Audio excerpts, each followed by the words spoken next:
Coming up on ReFramed.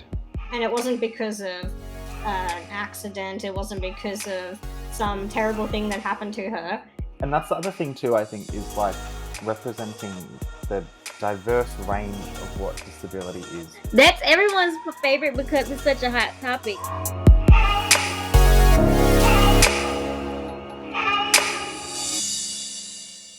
Welcome back, everyone, to ReFramed, Disability in Media, the podcast that reframes how disability is portrayed in film and TV. I'm your host, Jason Climo, and today I have my lovely co-host, Stephanie Dower, with me, along with this week's special guest, which is K Shantel, all the way from the US, which is very exciting. And today we'll be discussing Eternals, the Marvel film that has come out in cinemas very recently in Australia. So recently, in fact, that when I told Steph we were doing Eternals this week, she was like, I actually need to run off to the movies to go see that. I thought it might be on the internet somewhere. A little behind the game, but it's fine. I made it. So I love it. I love that we're just running on the fly here. But before we get into discussing Eternals, let's say hello to Kay Shantel and learn a bit more about them. So welcome to the podcast. We're very excited to have you on. Yeah, thank you so much for having me. As you mentioned, I am Kay Shantel. I am located in Birmingham, Alabama, in the U.S. I am a disability advocate, an entrepreneur, a model, and I also do some freelance writing from time to time. I am just so delighted to be here and to talk with you guys today. yeah, I maybe did a little bit of Instagram stalking before we chatted today, Oh no, what did you find? and I'm so excited. Like, yeah, I love all of your photos. Like, amazing. But I mean, one thing I'm very excited to ask you about is you recently did a campaign for Sephora. Is that correct? Yes, that is correct. I'm even wearing my Sephora gloss today, so just That is awesome. Yes, I did. I did a campaign with Sephora with one of my best Will friends. Her name is Amy Morgan, and they reached out to us. They wanted to do a story about we belong to something beautiful, and they wanted to use a different demographic than they used in the past. And they loved our chemistry. They loved our story, and I was just really happy to be part of that campaign. And they represented us so eloquently and so beautifully, like that you don't get to see too often for people with disabilities. And I think that was my favorite part about working with Sephora. So hats off to them for that. Absolutely. I think what I loved about seeing what you guys did with it, they really, I guess, championed your voice. Like, they weren't speaking for you, they weren't speaking about you. It was you guys speaking about yourself, which I thought was, I loved it. It was great. Exactly. And I think that's what I like the most as well. And for those who haven't seen it, there's one part that I particularly love, but I'll let you jump into it. There's the part about disability and sexuality.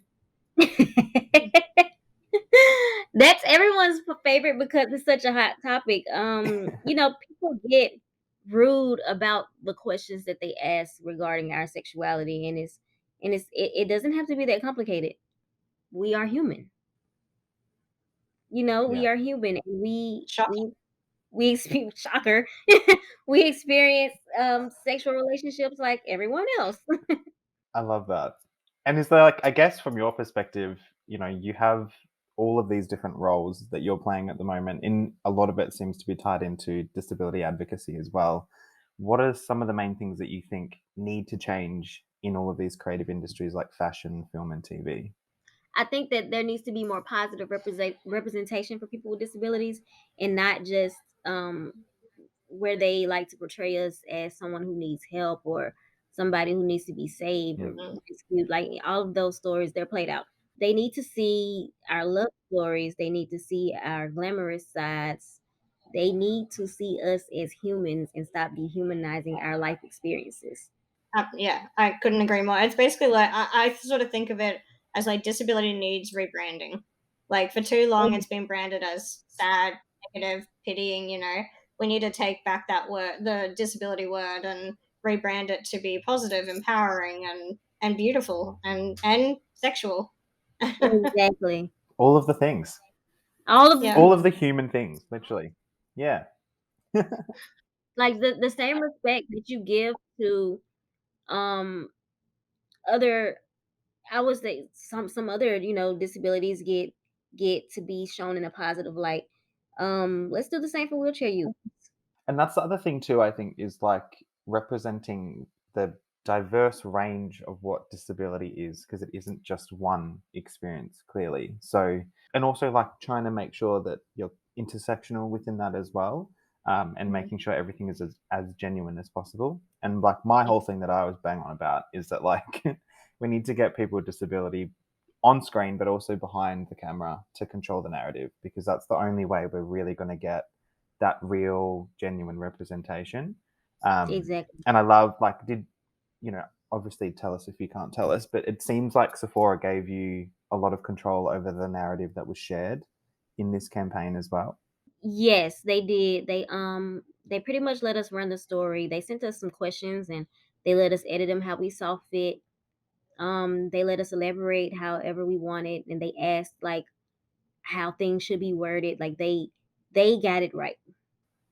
They got it right. It's so good. It's so And good. and all it takes is that simple asking questions, right? In a respectful way. Mm, Like it doesn't it's That's not it. hard. It's not hard for That's people to get it. right. literally.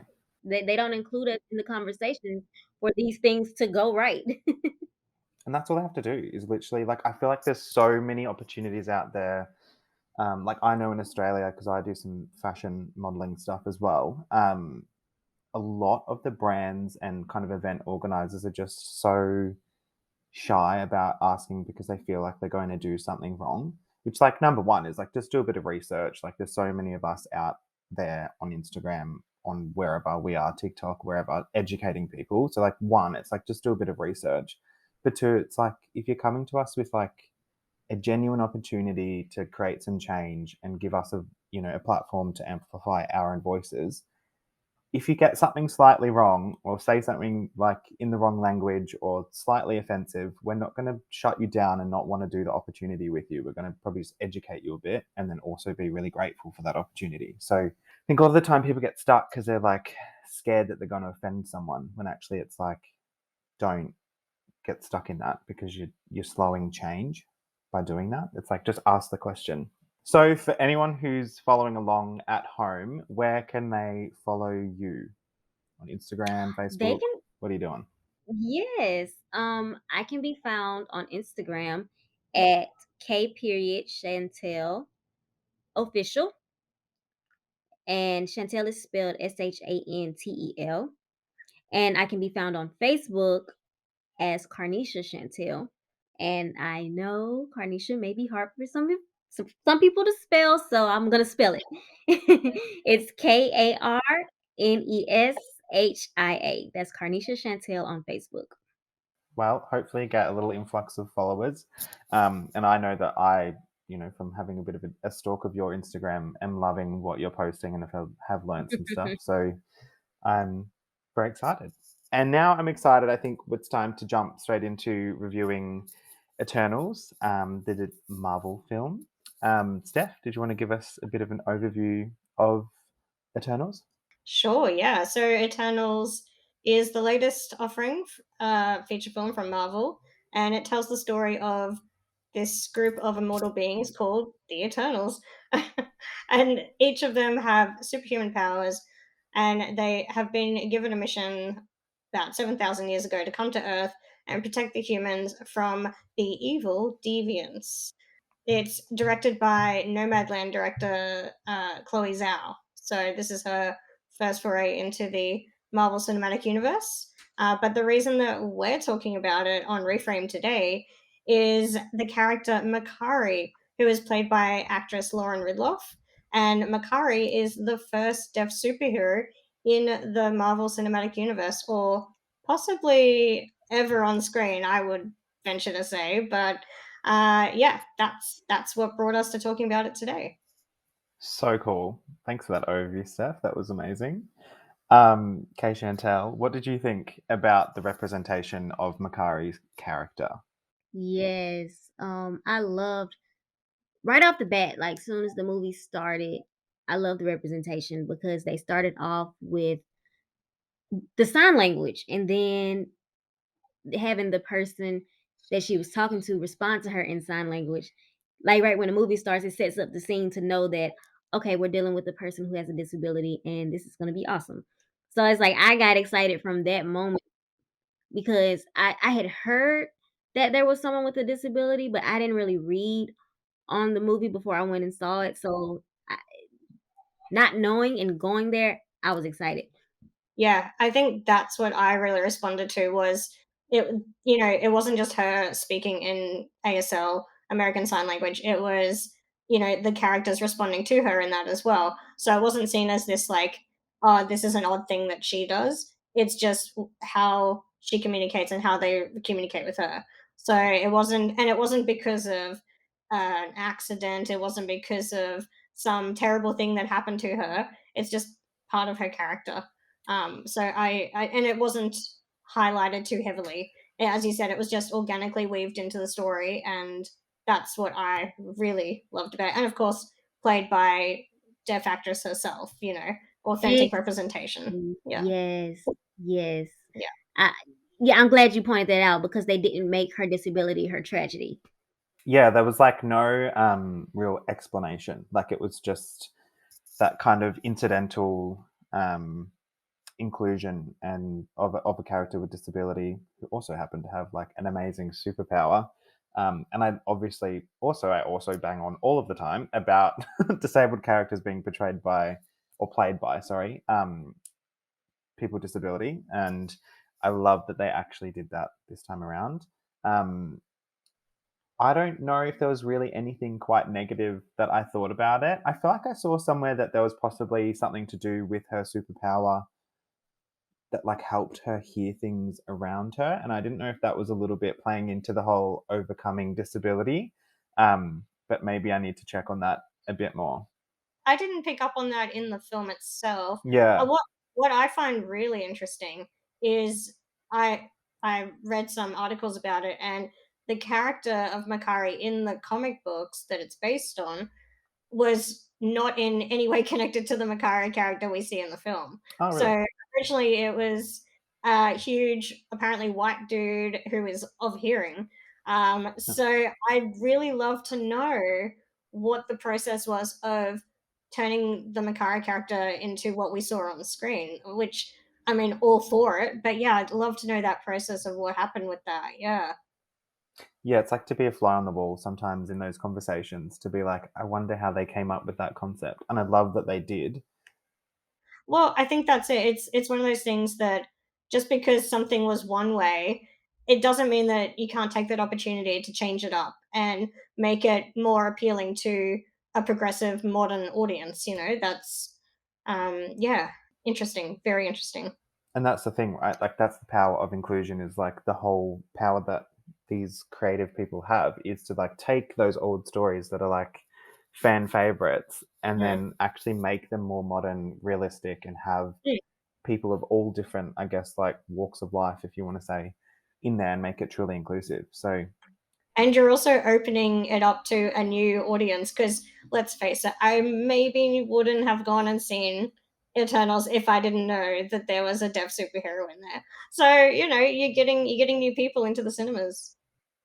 yeah, and that's like the business case, I guess, around inclusion, isn't it? Is that like, if you are including these different communities, you're going to have a better opportunity of actually like tapping into those different markets and making money out of it. So, giving that little plug there is making it like it's not just like some charitable case that we're talking about here of like, include us. We want to feel loved. Like, there's actually a lot of money to be made out of including everyone. But, talking today specifically about disability inclusion, there's billions of dollars out there to be made in terms of fashion, TV, film, whatever it is, by actually including us. So, Yeah. I think the other thing that's worth mentioning was um, it was kind of alluded to, but it didn't really go into any depth. But she seemed to have a romantic potential connection with, I can't remember his name, but one of the other Eternals, the guy who could control minds. Yeah, so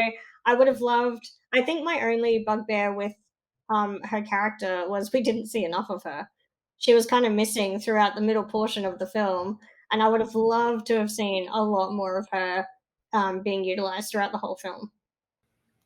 Yeah, I think it'll be really interesting to see like in future Eternal films as well, because I'm pretty sure that this is becoming like the new Avengers type thing. There'll be multiple movies with the Eternals characters.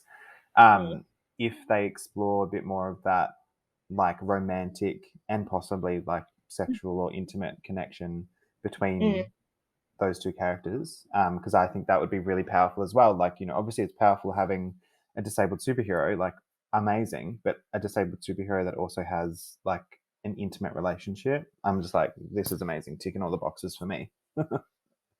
And the fact, like, I mean, I think I want probably K Shantel to speak on this, but I think as well, like the fact that it was like intersectional representation, like they didn't go with the most palatable version of a disabled person possible. I don't know if you felt that was something important to highlight. Yeah, absolutely. Not only did they choose to be inclusive by, going with a person with a disability, but they also chose a person of color, and I think that speaks volumes. We don't get lots of opportunities, and for years there were two, maybe three hard of hearing people who were actresses, and we all knew their names because they recycled the ones all the time. So, I think it's great for us to experience new people in this new era of diversity and inclusion. That's it. Yeah, it was. I'm really excited to go and see. I have not been exposed to Lauren Ridloff, the actress, before, so but I really responded to her on screen. I'd love to go see what else she's done. I think she was also in The Walking Dead. Am I getting that? Yeah. Yeah. And that's the whole thing, I think, as well, is that like we're not asking for inclusion for the sake of it either. There's very, very talented disabled people out there that, you know, can be singers, can be actors, like whatever, can be models. And we're out here like wanting those opportunities, and that's sort of the whole change that we're trying to create with all of this, I guess. So, but yeah, I think probably like, you know, playing devil's advocate here, the only thing that we now need to see, and the only thing that I would say it doesn't make my score a 5 out of 5 or anything, is the fact that like it's the first time they've bloody done it. We Yeah. need more, and also we probably need some like visibly disabled people as well. So like I Yes. am waiting for, you know, our next Charles Xavier, but also to be portrayed by someone who's actually disabled, please. You know, I'm waiting for that visible disability to be on screen as well, because that's probably the stuff that really I think will help move mountains, you know, in terms of inclusion throughout film and TV as well. But Yeah, I guess there was one other part to the Eternals that um I'm not sure if I was like interpreting it correctly, but Angelina Jolie's character, she had some sort of what would you say, condition where she would, her behavior would change, and she in a way had to be looked after by one of the other characters. And I don't know if they were trying to touch on something there as well, like neurodiverse or something like that, but and if that was the case, it maybe wasn't done as well. It was a bit more of like that she has to be taken care of, she has to be managed, that kind of thing. So I didn't, but again, I'm not really sure if I'm reading too much into that character, but I kind of picked up on those vibes that they were putting onto that character. So did anyone else feel that, or? No, you're right. It's kind of hard to say, like you said, but I do think that's what they were trying to do. But I feel like her moment of triumph came when her quote unquote caretaker was killed, and it showed that she could take care of herself, that she could manage herself. yeah, like, you know, no, I guess if you're watching this, hopefully you've already watched the movie. So like if we Spoiler alert. talk spoilers, yeah, literally, I'm like, spoiler alert. Like, you know, she does sort of like, I guess, overcome that. And I don't know, or maybe not overcome, like manage by herself, I think, in the end. And I think that is probably an empowering story as well as like an important one. And I agree, Steph. I wasn't sure if it was like heading down like neurodiverse or mental illness kind of pathway. And I would actually be really interested now that we've had this discussion, maybe to go and do a bit more research around that to see, if anyone else has like written anything about this, because it's quite like it was a bit of like a really nuanced moment, and sometimes I think they throw things in there like that into films without actually really thinking through, like, oh, this actually is representation of mental illness and the way that we've done this isn't great. Or it was really interesting. I think that's the thing. Like when it comes to like physical or sensory disabilities, it's kind of they're a lot more obvious to audiences, but I find filmmakers are a little apprehensive with putting in labels of like being neurodiverse or mental health and things like that, just because it's such a big topic. It's such a big um, yeah, there's a lot of things that could go wrong with putting that on screen in terms of representation and that. They need a lot more work around that kind of thing. So I feel like there's a lot more subtle inclusion of that kind of stuff, but it's never really highlighted. It's never really like this is what we intended to do, unless you have something like The Good Doctor who is apparently autistic or something like that. So Yes, and I struggle with that because I love that show so much, but I just wish he was an authentic person with autism. audiences are really smart nowadays, and we really pick up on when that authenticity is not there. Hmm. And I think for me, like, 'cause I am a filmmaker and I know the challenges of, working on a film set and that kind of thing. So, when it comes to sort of characters who maybe, need different adaptations and that on set, it's not like we're saying they have to have the exact disability that you're portraying on screen. For me, I would at least just like some level of firsthand experience, some level of authenticity that they can bring, because you pick up on that. Audiences are very tuned in nowadays. And also, like, if it is incidental representation, it doesn't actually have to be like perfectly matched. Like last week, we spoke about sex education and the fact that they don't actually like divulge any like diagnosis or anything of Isaac's character. And so then you don't actually have to find someone who has the exact same, you know, experience or condition or whatever you want to call it.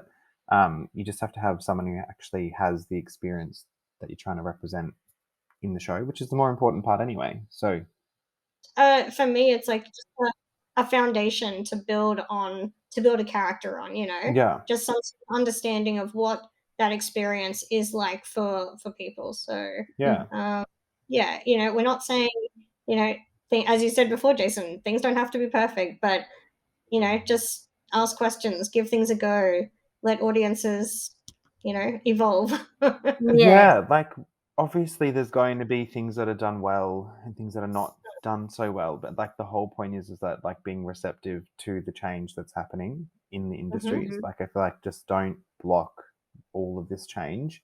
Like there were probably things that weren't really done all that well through like filming of Eternals, and we don't know all of those details either, but they'll hopefully the people that worked on set then learn from those experiences so that next time it's even better. And I think that's the point, is like we're not asking for perfection.